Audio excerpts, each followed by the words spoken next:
Hello, welcome to a tutorial on how to shade with the multiply layer. This will be a pretty simple shading style. This is an old Laurentis piece I had. I scrapped it to start a new one. Never be afraid to scrap old pieces, but so we have a multiply layer here, and I put all the base colors in a folder. If you don't know how to do this, it's pretty much you click on this folder icon up here, and then you just drag stuff in here and it brings it in a folder, which can be very useful if you want to hide it very quickly. So yeah, let's exit out of there. So we have all this stuff here. Clipping layer, I should probably explain that. So say you have multiply on, and you can shade with honestly any color. Let's start with this purple. So without the layer, it looks a bit like this. It's just coloring over it with that.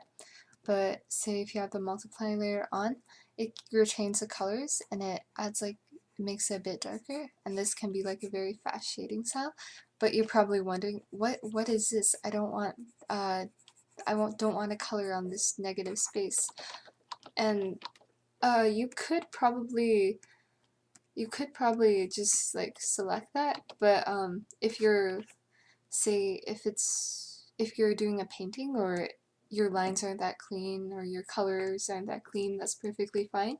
What you can do is click on the clipping group over here. It's just a checkbox, and what it does is it takes any colors underneath this layer, and you can, okay, here's an example. So say you want to shade that and you're like, I don't want this here, should I go and erase that?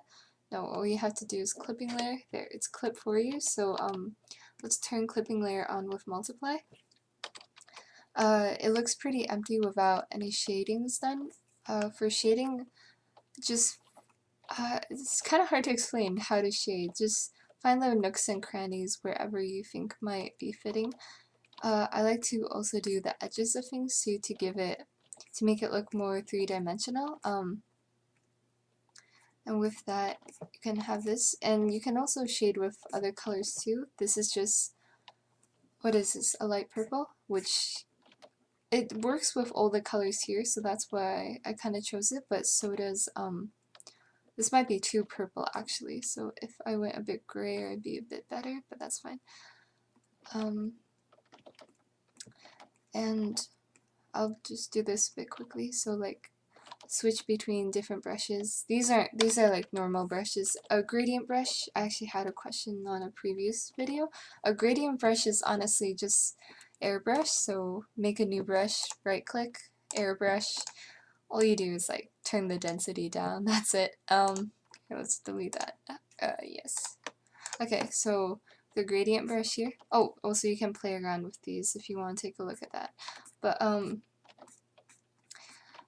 just, I don't know, if you want, this is a bit more of a softer one, but you can shade very quick with this, and it works with really fast, cool cartoony styles, not really painterly. Oh, it's a lot faster, I'll say that. I have a friend who does adoptables, and I don't know if she's painting with a multiply layer, but she's just having one layer to shade on, and it honestly looks super crisp. She's Nicolift on DeviantArt if you want to check that out, but yeah, okay, so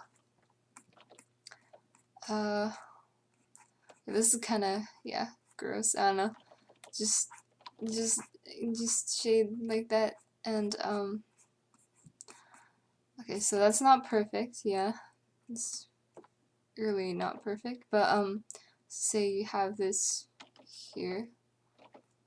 It's very rough. I would change the brush size to make things look a bit crisper, but you can do it like this. Oh, okay, I didn't do the feet. Okay, here. I had the shading thing ready, but I like deleted that. I don't know why I did that, but okay, so we have this here. You can feel free to change the hue of it. The more saturated it is, so if I turn off multiply, you can see that's the color that we use. If I turn it on, you can have this. You can change the contrast, yeah. It just kind of makes it dark, makes it lighter. Oh, I should do a filter video. Anyways, yeah, hue is what changes the color. So say we have light purple now. I believe it's going to a lighter pink, green. Down here it's blue. But purple should be nice for now. Let me just desaturate it a bit so it's a bit gray.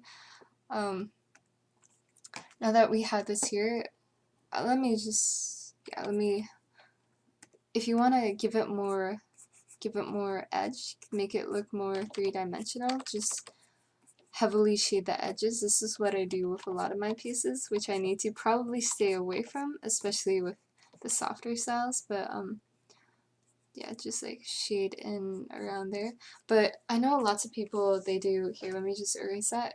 Lots of people, they have a crisper style, so this brush I have, it's let me go a bit closer. It's very light, so as you can see there. I also have this brush, which is very crisp, and you can see it has very nice solid edges. And another way you can shade with that style is, well, just go crisp. I don't really know how to describe it. It's similar to the other one. That one was more softer. This one, just lots of hard edges here. I love this song.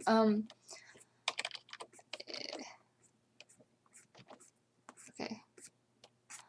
Do I want to shade the face? Yeah. Okay. So you get the gist there. Just sharp, sharp. And cool thing is you can always erase the edges and create like this kind of effect that's going on. It doesn't really work with this type of shading, but yeah. And then yeah. Hopefully that helped.